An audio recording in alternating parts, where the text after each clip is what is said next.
back to MC Sports Media, guys. How are you guys doing? How was your weekend?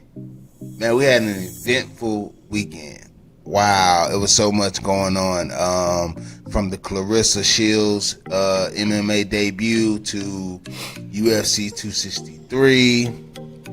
Just a lot to talk about today. So let's get right into it. I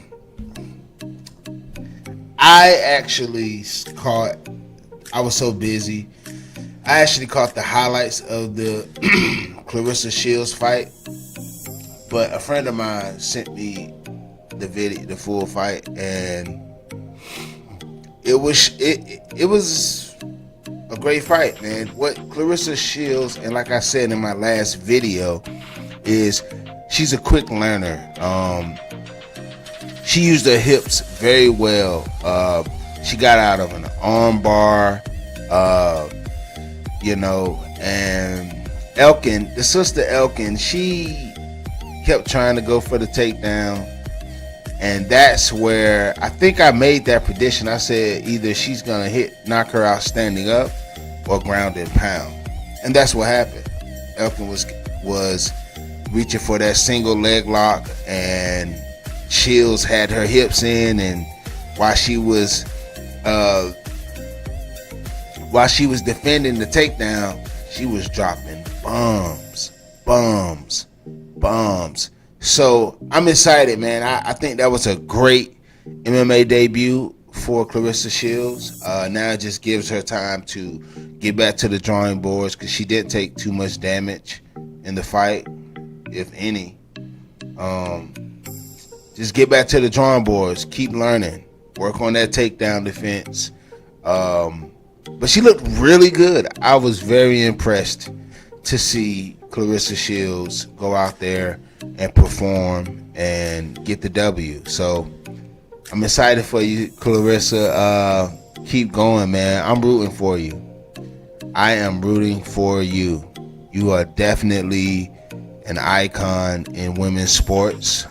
What you did in boxing is incredible and unmatched, and you deserve everything that's coming your way. So shout out to you, Claressa Shields.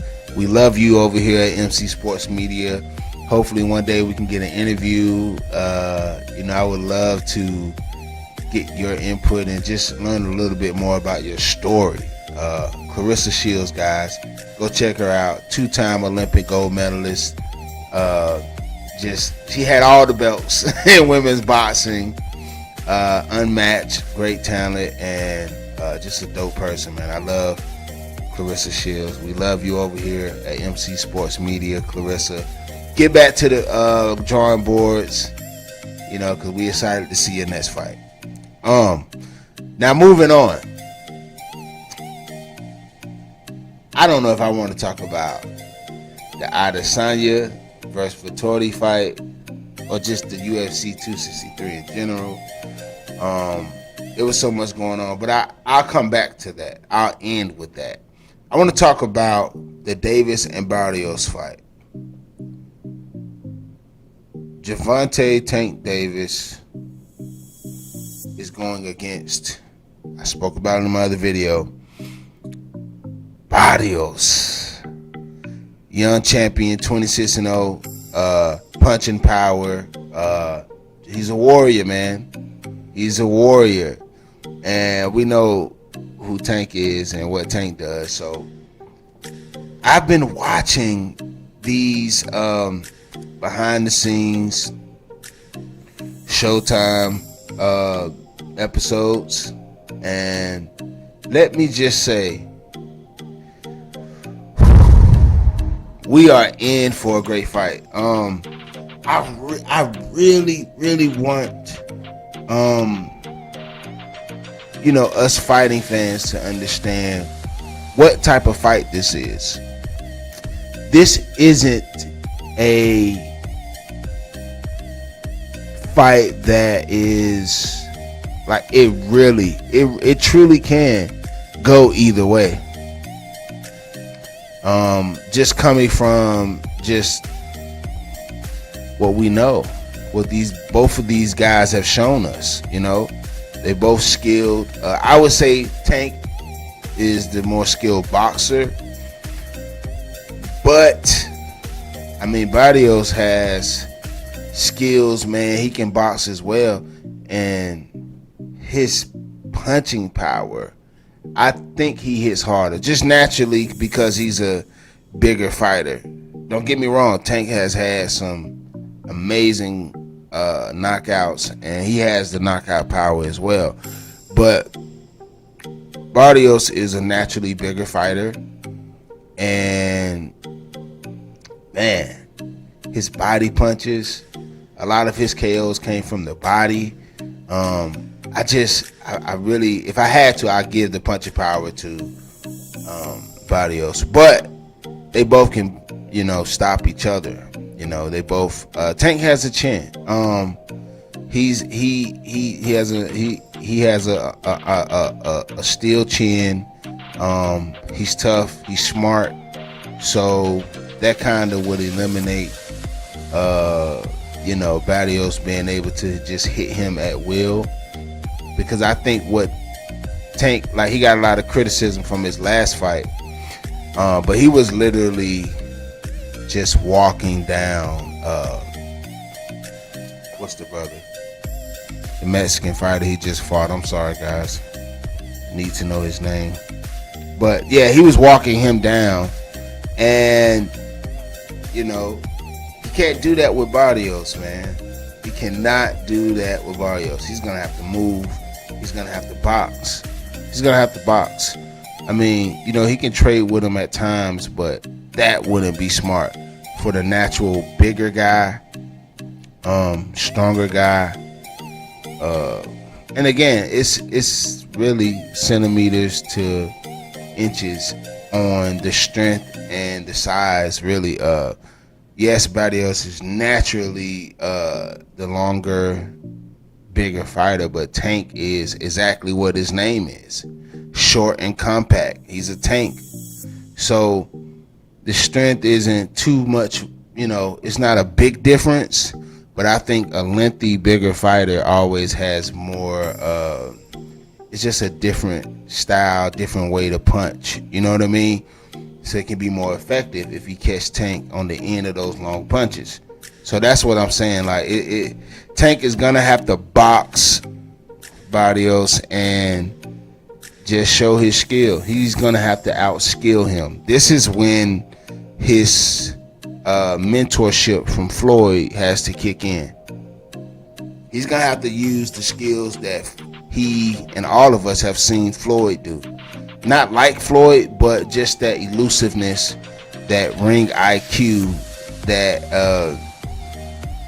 just the smarts, man, to outwit and outbox his opponent, because it wouldn't be smart to get in there and just trade like he did in his last fight with Barrios. Won't happen. It'll be a rough night. But if he go out there and do what the skills he have and just outbox him, make it entertaining. I think he will, because Tank, his heart and just how he is, he's not going to be so elusive it looks like he's running. But he will have to be smarter with his head movement, his footwork, and picking his shots for sure. So yeah, man, I'm excited about that one, man. I really cannot wait. I cannot wait for that fight. That I may even do a live watching and viewing of the fight with you guys on YouTube. I may even just do that and give my own commentator walkthrough of the fight live. So I don't know what you guys think. Comment down below and let me know. Would you guys tune in for that? Also, before I get out of here, UFC 263, right? Hold on, guys. Pull up this real quick.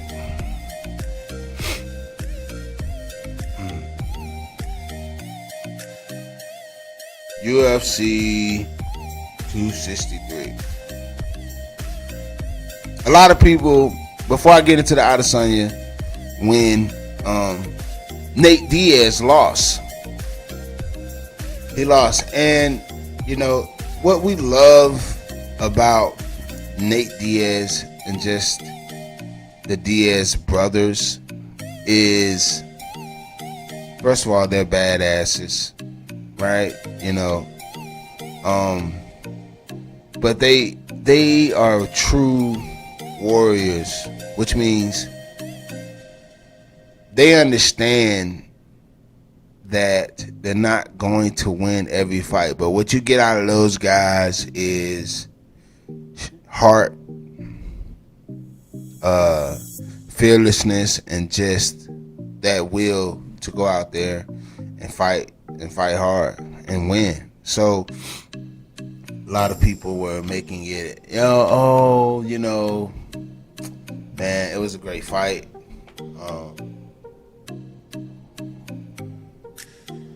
I necessarily will always be a Nate Diaz and Nick Diaz fan. Ever since I've been into MMA in the early 2000s, like 2006, 2007, when I was young in high school, I was a fan of those guys. So power to him, man. Nate will be back. I don't think people are saying that they think his time is, you know, he's dwindling and getting to the end of his career. I don't know. I don't think so. I just think he got in there and fought a lion, and the better man won that night. The Israel Adesanya, my brother, man, I love Adesanya, man. I think he is the future of just the UFC. Yeah, the charisma, the skill. He brings a refreshing element, like when John Jones was doing what he was doing. And I don't like to compare the two because I think they're two totally different fighters, totally different. And John Jones is John Jones. I mean, he probably is the GOAT. I mean, I'm just being honest. So I don't like to compare the two. They're totally different fighters, totally different, similar but totally different styles. But last night we got to see a true champion in Israel Adesanya. I love you, brother. Great fight. Those leg kicks, man. Vettori is a tough son of a gun. He's tough. So I really take my hat off to him, man. He was strong. He was tough. But Izzy just was... He had too many weapons. Those leg kicks, though, man. Like, it's something about those leg kicks. And